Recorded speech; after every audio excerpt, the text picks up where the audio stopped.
Do you know the difference between a brain that is aging and a brain that's deteriorating? Hi, I'm Bernice Hunt, and I am a brain health specialist.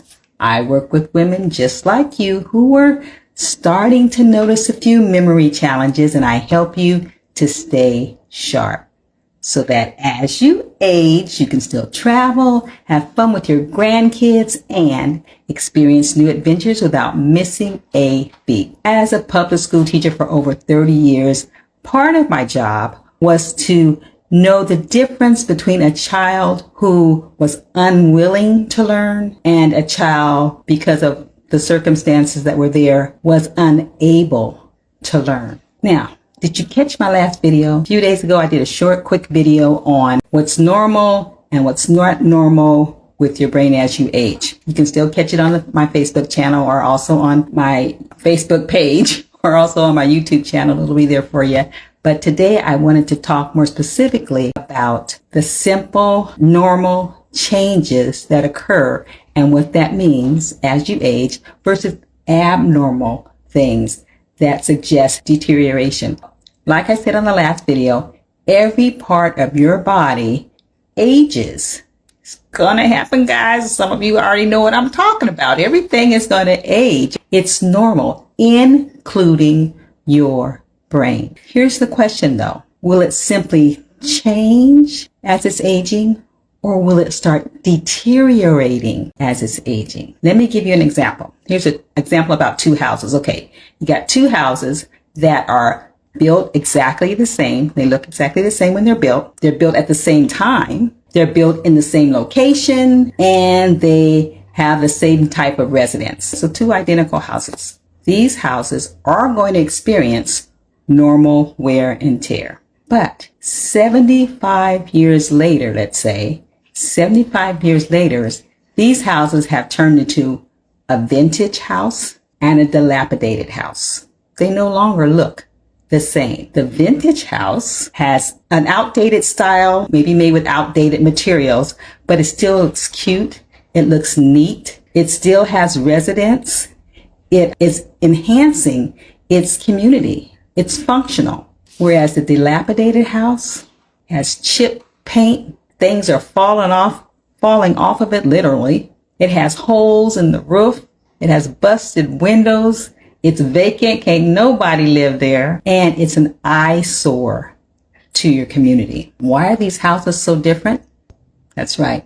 Their upkeep. With the vintage house, the owner noticed when things were awry or things needed changing, and he took the time to repair it or to make the alterations that were needed on it as needed. He kept residents in it. They lived in it on a regular basis, and he didn't neglect it through all of those years like the other person did with their house. The normal aging on the vintage house, you could see that it was older. You could see it didn't maybe have all the modern commodities and things that the other ones have, but it was still functional and it was still contributing to the community. Now the other one aged abnormally, because anybody would expect that if you get a house, you're going to have to make some repairs on it. You're going to have to deal with the upkeep on it. So it was expected that the owner would keep it up, but that didn't happen. It was neglected and ignored, and the things weren't done that should have been done, and it ended up ruining the house. So that's what I'm talking about when we're talking about your brain. Your brain actually starts aging when you're in your 30s. I remember my son telling me a long time ago, I think I hit 40 though, and he said, "Okay, Mom, it's all downhill now."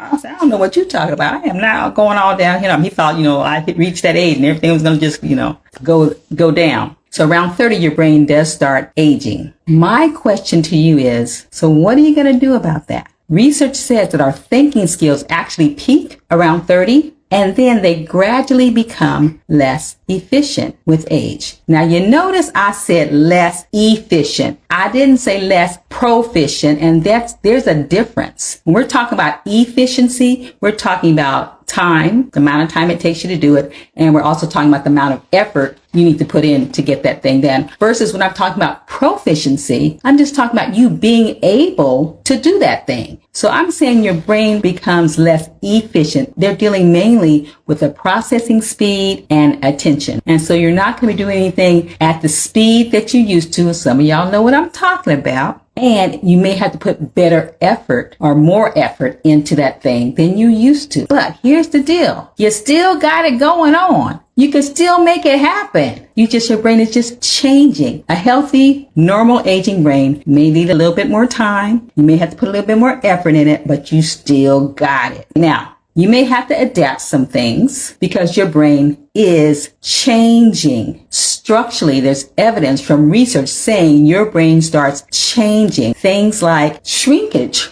Believe it or not, your hippocampus and your frontal and your temporal lobes start shrinking, less volume to it. Also, it says that your cerebral cortex, with all those wrinkles and convolutions, all that wrinkly stuff we usually see when we see a picture of brain, that has a lot of your neuron connections and things in there, those start thinning out. Your gray matter and your white matter, the proportions of that change. And of course, we all know about the plaque that starts building up in our brain. So your brain structurally, physically starts changing. And so things may have to be done a little bit differently. You may have to start writing some stuff down that you used to never have to write down. You may have to start using a standard place to put your keys or your glasses or whatever you do. You may have to figure out a routine for doing certain things before you leave the house so you don't forget anything. You may have to write down your grocery list. There's a lot of things you may need to do differently. But guess what? You can still get the job done if you're willing to do some adaptations. And even with that, they tell us that that's with your thinking skills and stuff. They say that there's parts of your brain that get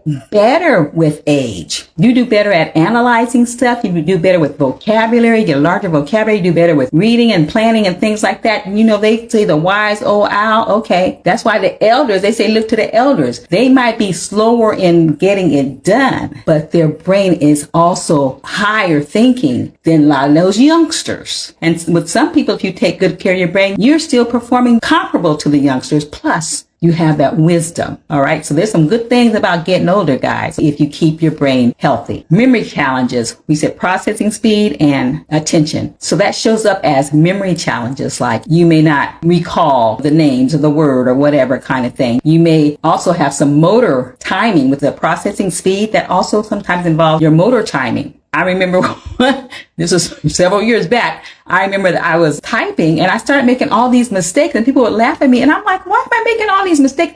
Because my motor timing coordination was changing. So that doesn't mean I can't type anymore. Trust me, I type, but I have to slow down and I have to double check what I'm typing because I think I'm hitting it. Think I'm hitting that key and I hit the key 2 keys over or something like that. Also, your selective attention. You might not be able to tune out things like you used to. For me, there's another instance when I'm working at the schools and the kids are standing in line bouncing a ball, like bouncing a basketball or something. It gets on my last nerve. And it's funny because it didn't used to get on my nerves. The kids didn't just now start bouncing balls. They've been bouncing balls. I was teaching for 30 years. They bouncing balls all that time. I never noticed it bothering me, but now I cannot tune it out. And it's because my brain has changed. So you just have to be aware of that, knowing that it's normal, knowing that these structures are happening and that you can still perform at a good level. Now, here's the deal also with that. It's individualized. The timing for when things are changing and the types of things that change when and where are different. They vary from person to person. So I can't tell you that when you get 35, this is going to happen. When you get 55, that's going to happen. It varies from person to person. But trust me, you will know when it's happening to you. But also know that you can handle it. You just have to go with the flow. Instead of getting anxious or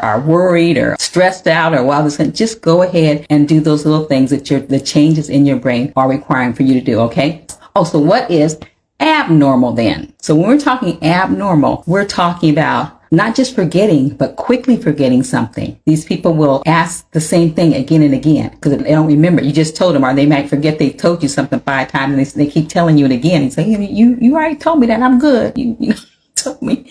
This is the 3rd time in the last 15 minutes you told me that. But anyway, forgetting things quickly. Also, excessive tripping or falling or tremors. That's with timing. Your timing's thrown off a little bit. Okay. So it shouldn't be, you're going to trip, lose your balance, whatever, but it shouldn't be excessive. That's one of the things of something being a little abnormal. Challenges with navigating. You may get lost in places you shouldn't get lost with. Challenges with solving common problems, not being able to plan or think through something, not being able to have a real conversation with someone, starting to have appetite apathy, not care about certain things, not care about eating, or not care about your appearance, not care about your hygiene, and also personality changes. Your personality is changing. You're not acting like you normally would act. Also, you're doing odd or inappropriate social behaviors. It's not what's in our social rules. So those kind of things are abnormal. So those are things to watch for. But there's also this thing called inflammaging. It's a relatively new term, inflammaging, and that's premature aging. Aging is going to happen, but it can be premature because of all the inflammation that's in you that you need to work on and get out of you. So inflammation will speed up that aging process. So you don't want that to happen either. All right. So my question then is, which one do you want? Do you want a vintage brain, or do you want a dilapidated, deteriorated